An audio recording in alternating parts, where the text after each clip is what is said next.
Today, we'll be speaking on the topic, why Vipassana? Why Vipassana? Or why insight? Why insight meditation? You've all come here in order to study Dhamma and study and practice Vipassana. Yesterday we spoke about why Dhamma, and today we'll be speaking about why Vipassana in this second talk.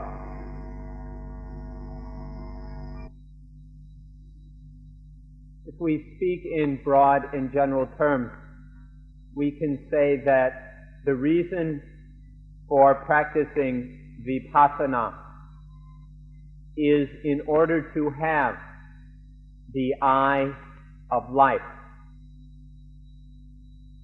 The eye of life is I spelled E-Y-E. We practice Vipassana in order to open this eye of life. We all have physical eyes in which to see on the physical level. These are the two eyes within our face, part of the body. But these are not sufficient. We also need to have a spiritual eye, an eye that is able to see life, able to look at, observe, and finally see life as it really is. And so this is why we practice Vipassana. It's not enough to have the physical eyes. We also need the eye of life, so that we are able to understand life and then live and act correctly according to the different matters and situations that occur in life. It may seem kind of funny to you that we close our physical eyes in order to open the eye of life. Most of us, when we meditate, we close our eyes. We do this in order to screen out physical disturbances, external disturbances, which may make it difficult or which may interfere with this opening of the eye of life. So we close our eyes to facilitate the opening of the eye of life. These physical eyes cannot really be depended upon, and so it's just as well to close them, at least some of the time. The physical eyes deceive us. They lead us to believe things that don't really exist. And so we close them in order to open the spiritual eye. The spiritual eye is an eye that doesn't work on the physical plane, but sees things as they really are, which penetrates to the deep reality of things, to see that they are impermanent, anicca, unsatisfying and suffering, dukkha, and that they are not self, they are not soul, anatta. This is what this spiritual eye is about, seeing the things the way they really are. If we really see things, not only are they seen as impermanent, unsatisfying, and not self, but they are seen as just thus, just the way they are. Thusness or suchness, which the Buddha called tathata. The spiritual eye will perceive the da-ta-da of everything, the thusness of things, the suchness of things. And then we are no longer deceived. We'd like to talk about the benefits or purpose of the spiritual eye. When the spiritual eye realizes the truth of things, the way they really are, their suchness, then life, we are able to see the world and life in a way that they are no longer problems. We see through all these things we call our problems, and we no longer make the world and life into our problems. With the spiritual eye, we are able to uncover and uproot all the things we might call the problems of life, or what you might call the burdens of life. All these different things which seem a burden to you. With the spiritual eye, they can be removed, so that life is no longer weighed down and burdened by these problems. A further benefit of the spiritual eye is that with it we will be able to master and manage phassa, or sense contact. As we mentioned yesterday, the sense contact, the sense experience of eye, visual object, and mind coming together, or it happens with the other senses as well. This can stir up, it can condition and concoct into all sorts of problems when it is not managed and overseen properly. But with the spiritual eye, we can supervise, we can guide, keep this phassa, this sense contact, under control, that so it is not the source of any problem.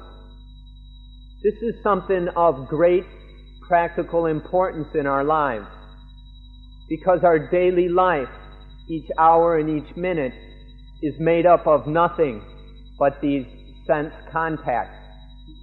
And if we can manage them properly with mindfulness and wisdom, then there will be no problems conditioned and brewed up by sense contact. This is a second benefit of the spiritual eye. The next benefit is that through the spiritual eye, or Vipassana, we will be able to control or manage this thing called egoism. As we mentioned yesterday, egoism gets out of control and causes all sorts of problems, leading to all kinds of selfishness and defilement. The physical eyes can't even see this thing called egoism. There's no way you can see egoism with your eyes, your physical eyes. It takes the spiritual eye of Vipassana, of insight, to see this egoism and understand how it works, see its problems, and see the way of controlling it, or even eliminating it. Those of you who have seen egoism already, who are aware of it, will realize the great importance of this. How wonderful this benefit of the spiritual eye is, that allows us to bring egoism under control. If you've really seen egoism for what it is, then you'll be most willing to eliminate it. You realize that egoism is just a fantasy, an illusion. It's not really real. It's just a silly idea in our minds. But those of you who have not really seen egoism clearly may still be interested in this. It still may have some attraction to you. You may feel some identification with your ego. In this case, at least be interested in using the spiritual eye to develop egoism in the correct way, so that it does not lead to defilement. But it's best to just eliminate this illusion of ego altogether. Because when there is egoism, there is self-centeredness and selfishness. And so if we can eliminate this silly business altogether, we will really benefit from the spiritual eye, or the eye of life.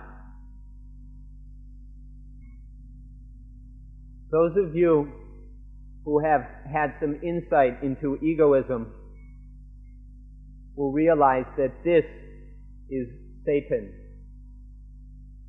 Those of you who have heard about Satan or the devil and never really understood what was being talked about, if you thought this business of Satan was some silly fairy tale, then you've missed the point. Satan is egoism. Ego arises, and this egoism gets out of control and runs amok. It goes berserk, doing all kinds of petty, ugly, selfish things, causing a great deal of dukkha, pain, suffering, harm, for both ourselves and others. This is what Satan is, this egoism running berserk through our lives, creating all kinds of havoc and problems. The spiritual eye of Vipassana is able to see through this Satan, bring Satan under control, and ultimately defeat Satan. This is the power of Vipassana, that is, it is able to defeat the devil. In Thai, we call Satan Man, which comes from the Pali word Mara. Mara is the one who destroys goodness, destroys peace and tranquility. Mara is the destroyer of correctness, of perfection. This is the name for Satan in Pali, Mara, the destroyer of what is calm, pure, and correct. We don't even know who Mara is. We haven't even seen Mara in its truth. And then we go and worship it. We worship Mara because we don't know it. Or actually, it's more correct to say that our defilements worship Mara. There's no us who's worshiping Satan. It's just the defilements of greed, anger, hatred, foolishness, possessiveness, jealousy, stupidity. These defilements are what worships Mara. Through these defilements, there arise all kinds of selfish behavior. And this selfishness creates all sorts of problems which grow into crises. Crises in the family, in the community, in the nation, and in the world. We can see these many, many crises that are tormenting the world today. And they all grow out of Mara, or Satan, that has gotten out of control and run amok because we don't have the spiritual eye that is needed to control this problem. All these crises are destroying our world. If we could only bring these crises under control, if we could master Satan so that it was no longer able to cause all these problems, then peace would arise naturally in the world. There's a lot of people talking about building or creating peace. You can't really build peace. It's already there. All we have to do is stop cluttering up the peace with crises in conflict. If we would merely bring Satan under control, we would discover peace immediately. We don't have to build it or create it. Just harness, limit, and defeat Mara or Satan. This is the benefit of the spiritual eye. Further benefit of the spiritual eye is that it will enable us to live in this world that is more and more crowded and filled with things which lure us, deceive us, attract us, and betray us.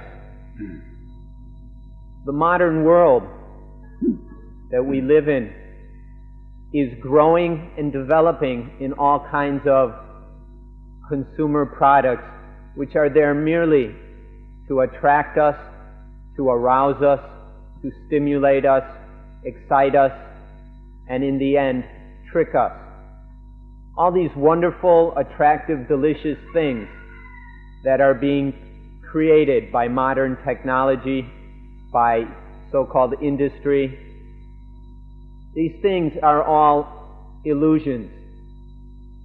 They attract us and delude us. They deceive us, causing us all kinds of problems. They trick us into being excited by them. We throw ourselves into these things. We bury our minds in them. We are led astray by them. They make us happy, excited, to the point where we forget ourselves. We lose our minds over these things.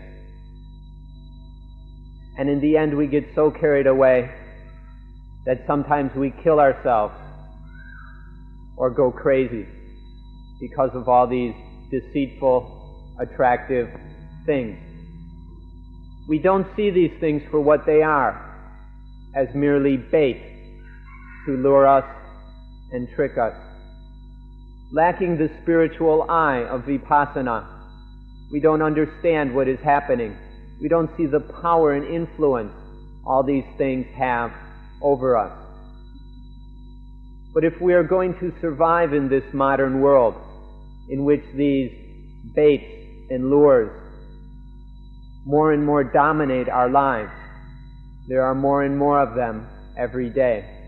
If we're going to survive in this world, we need the spiritual eye to allow us to see these things for what they are, in order that they won't have such power and influence over us. This is a very powerful benefit of the spiritual eye of Vipassana. It will allow us to survive in this modern world that is more and more filled with consumer products. And that's the highest benefit of Vipassana.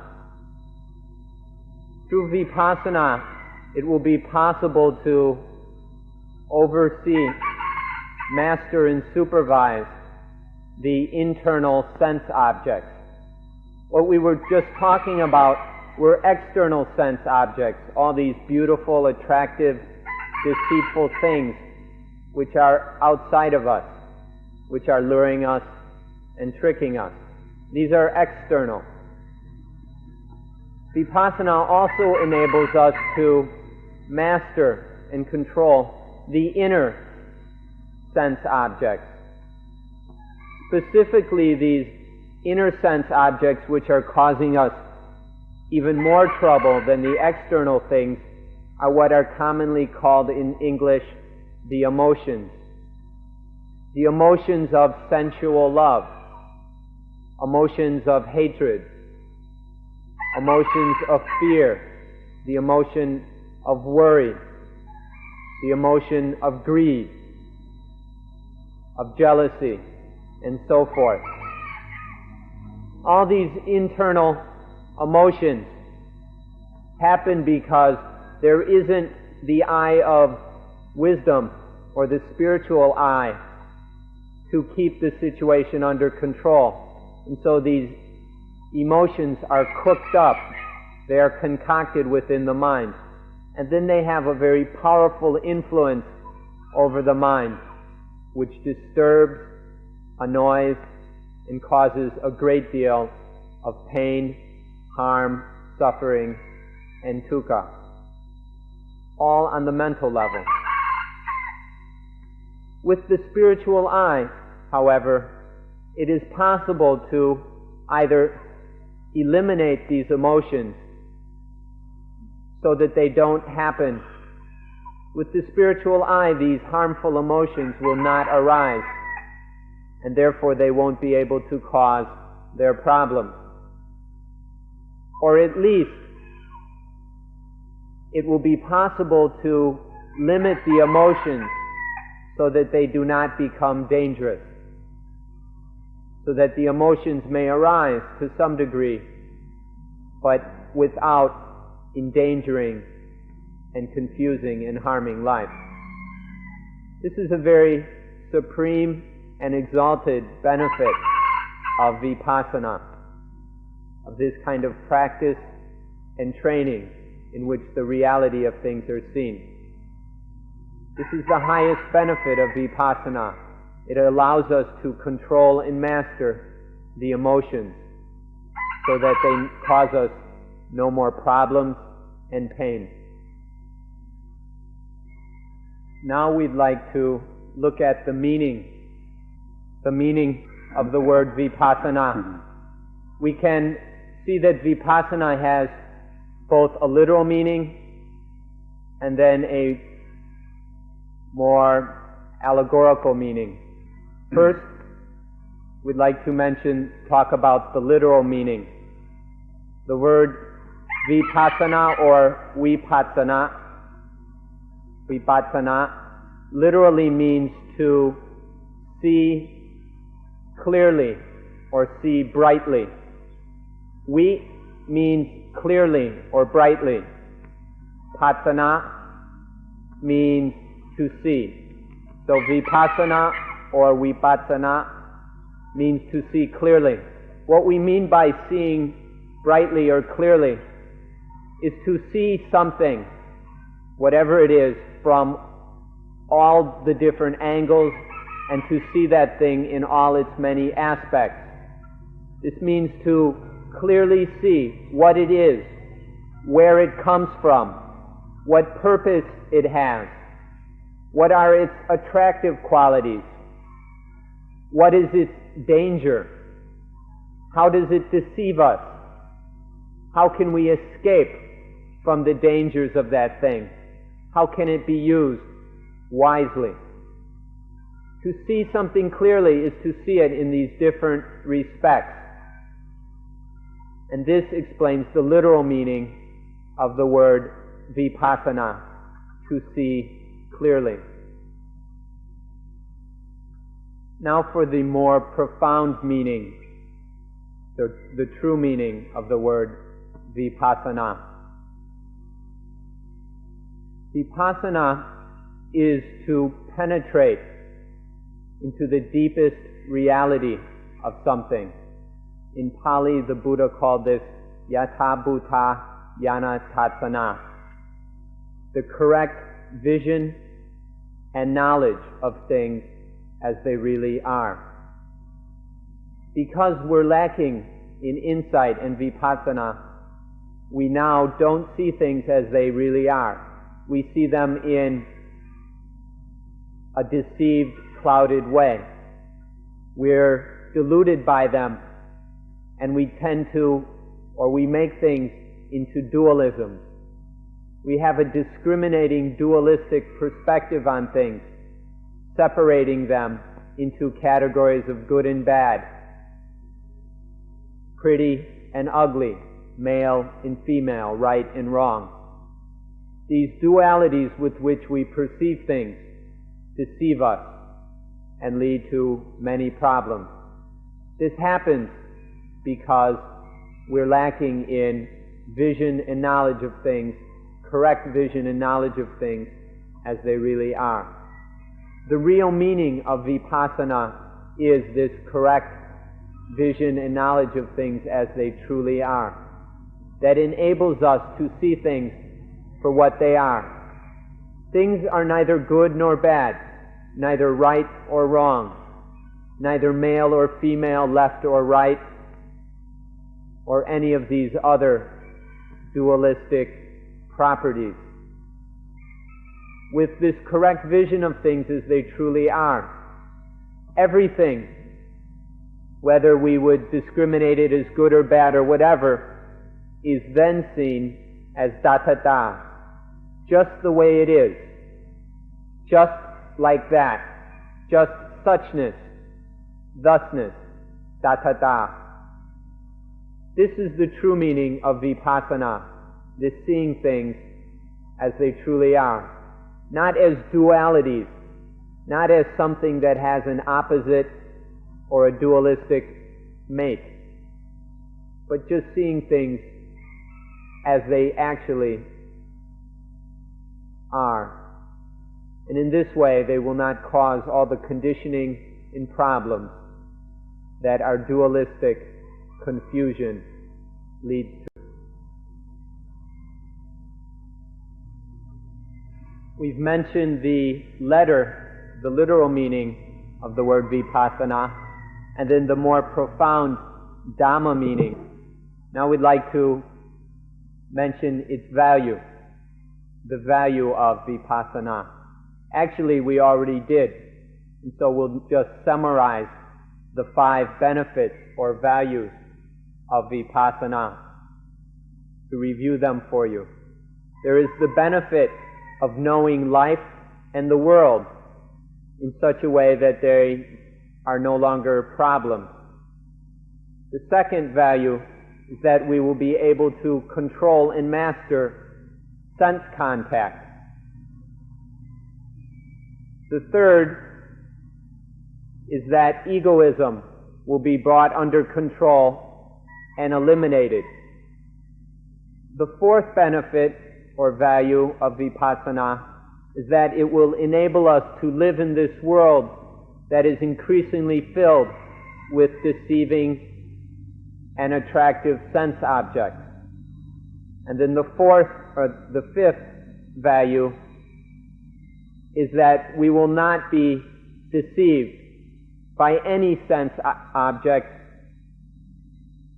most of all, the internal sense objects of the emotions. These are the 5 values of Vipassana.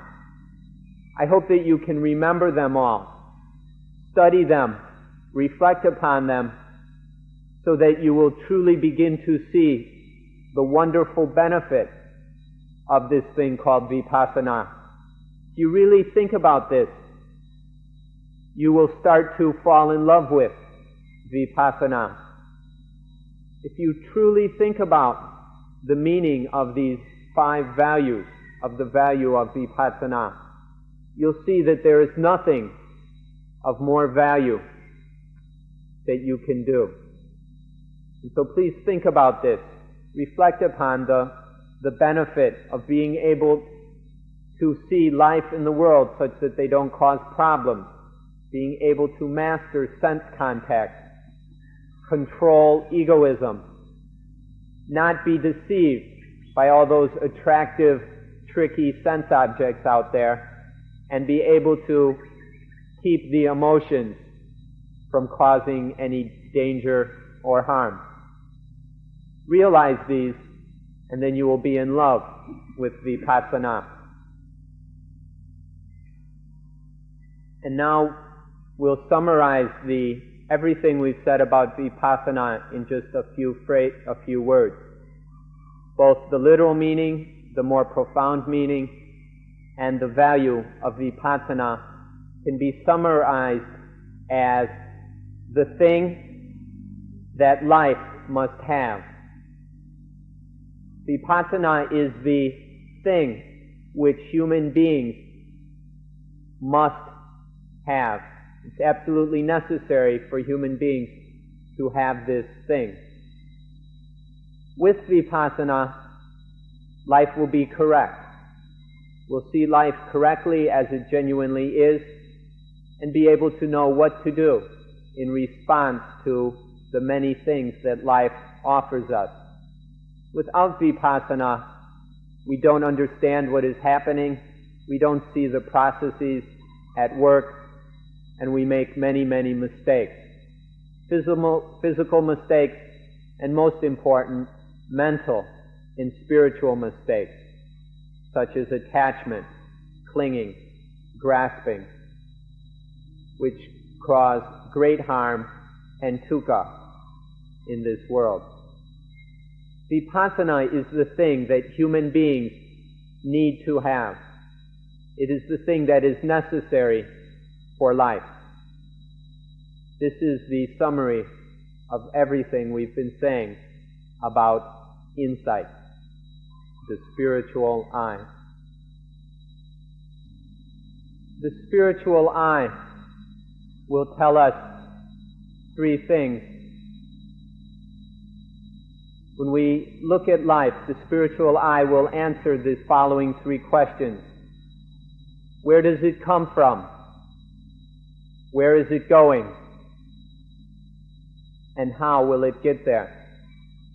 When we look at life, we can ask ourselves, where does he come from? Where is he going? And how will he get there? The spiritual eye can answer these three questions. For instance, if we ask, where does life come from? If we talk on the physical level, it's a very, very complicated thing, and so we'll leave that for physical scientists to explain. Today we'll talk about on the level of Dhamma. Then the answer is quite simple and clear. Life comes from your own ignorance. Life comes from ignorance. From not understanding, there arises life. And where is he going? Life is heading towards Nibbana, towards enlightenment, towards perfect peace, egolessness, and freedom. This is where life is going. And how will he get there? Through controlling sense contact, through controlling egoism, and these other things which we have mentioned. Vipassana will answer these three questions. Why don't you remember these three questions so that they could be answered? Where does it come from? Where is it going? Where is it headed? And how will it get there? Through what means and way will life get where it's going?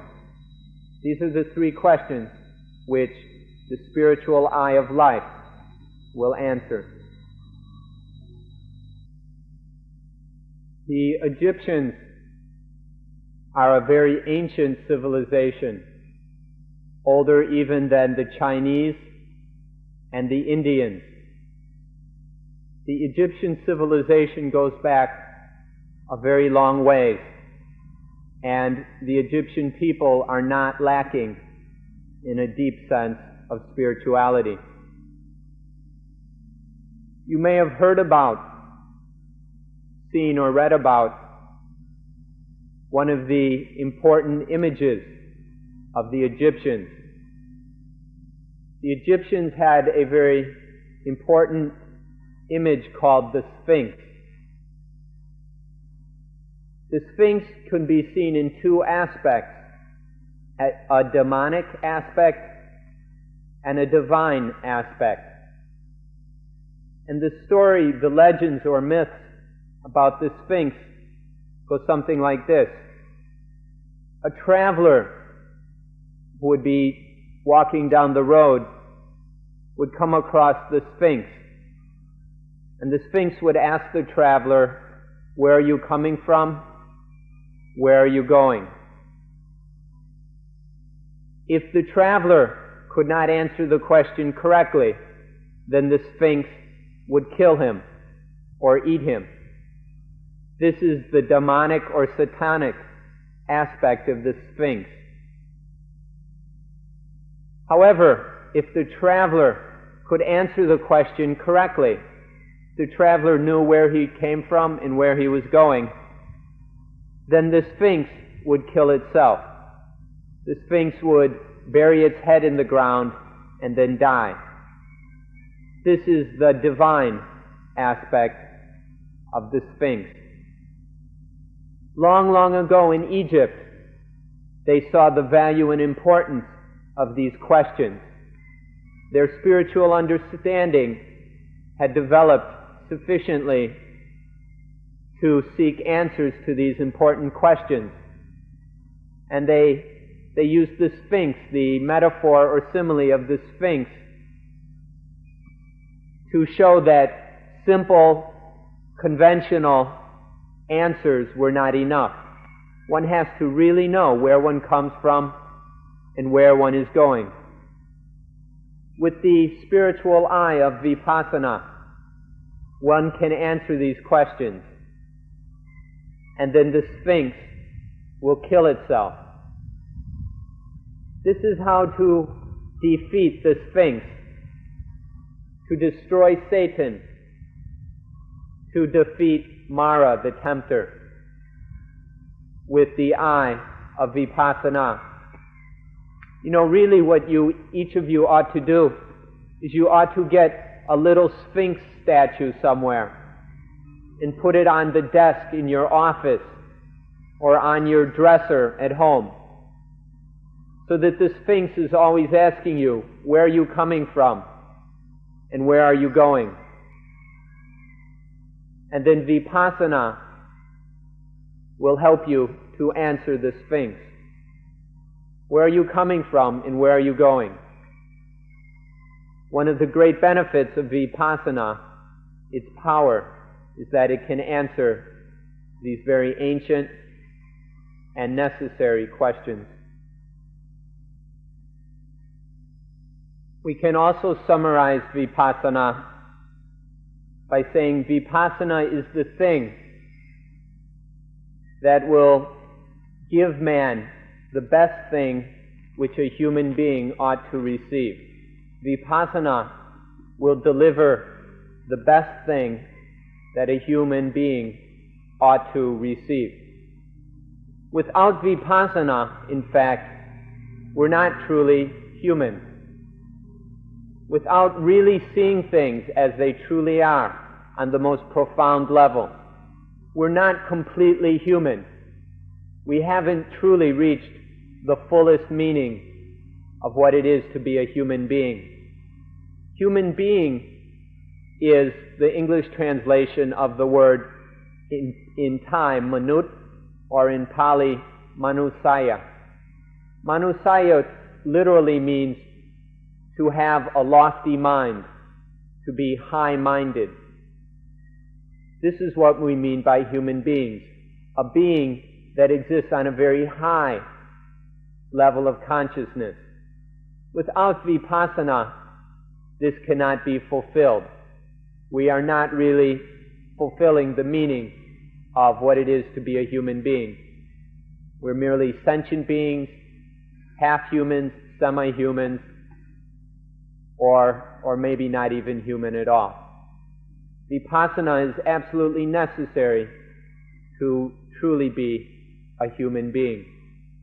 Vipassana is this thing that gives the best thing that a human being ought to receive, the best thing which human beings need to realize. And now to speak of the fruit or result of Vipassana. The result of Vipassana, when it is correctly practiced, is coolness. Vipassana leads to coolness. We mentioned this yesterday, the word coolness. We can talk about two kinds of coolness that are realized through Vipassana. The first kind of coolness is temporary. It's a temporary, maybe very fleeting coolness in which the fires of the defilements go out for a short period of time. And then there is a coolness. This in Pali is called nibbuti. Nibbuti. It's cool. It's not complete coolness, utter coolness, but it can't really be called hot either. This is only temporary. But then there is a kind of coolness that is total and complete. This is not a physical kind of coolness. It has nothing to do with temperature. We're just talking about the coolness of the mind when all the fires of emotions, of conflict, of stress, of possessiveness, of defilement and selfishness, when all these fires are cooled completely, when this becomes permanent, it is called nibbana. Nibbana is this complete coolness. When there is nibbuti, the temporary coolness, more and more, it culminates in nibbana, complete, utter, permanent coolness. This is a very concrete fruit of Vipassana. It is something that can be directly experienced today. Therefore, it is very concrete and tangible. Coolness is the result of Vipassana. In the little time that remains, we'd like to discuss an outline or overview of Vipassana. There are three basic factors involved in this outline of Vipassana. These are three types or aspects of correctness which must exist for there to be Vipassana. In Pali, these are called sila, samadhi, and panya or banya. Two of these words you've already heard. Sila is translated usually virtue or morality. It's correct living. It's correctness on the physical, social, and verbal level. What we do and think, what we do and say is correct. Samadhi has to do with concentration, mindfulness. It's meditation, or one aspect of meditation. And then banya, wisdom, the knowledge aspect. So there must be morality, concentration, and wisdom. All these must be correct for there to be Vipassana. The first of these aspects, sila, or virtue, morality, is like a foundation on which the mind rests. It's like the ground, the earth, which supports the mind. The essence of sila is correctness of body. The body is correct in how it behaves, how it acts, and how it relates to other people, other bodies, and the environment. This is sila. Sila is correctness of body. And the next, samadhi, is correctness of mind. Samadhi, concentration or meditation, is basically the preparing of the mind, developing it and training it in various ways until it is appropriate and proper to make it ready for the business of Vipassana. There are many, many different ways of developing samadhi, but if they are correct, they are all the same in that they make the mind appropriate and ready for Vipassana. Sila is the body mode of this outline of Vipassana. Samadhi is the mental mode. And then Panya, or we could call it Vipassana, wisdom or insight, is the knowledge mode or the spiritual mode.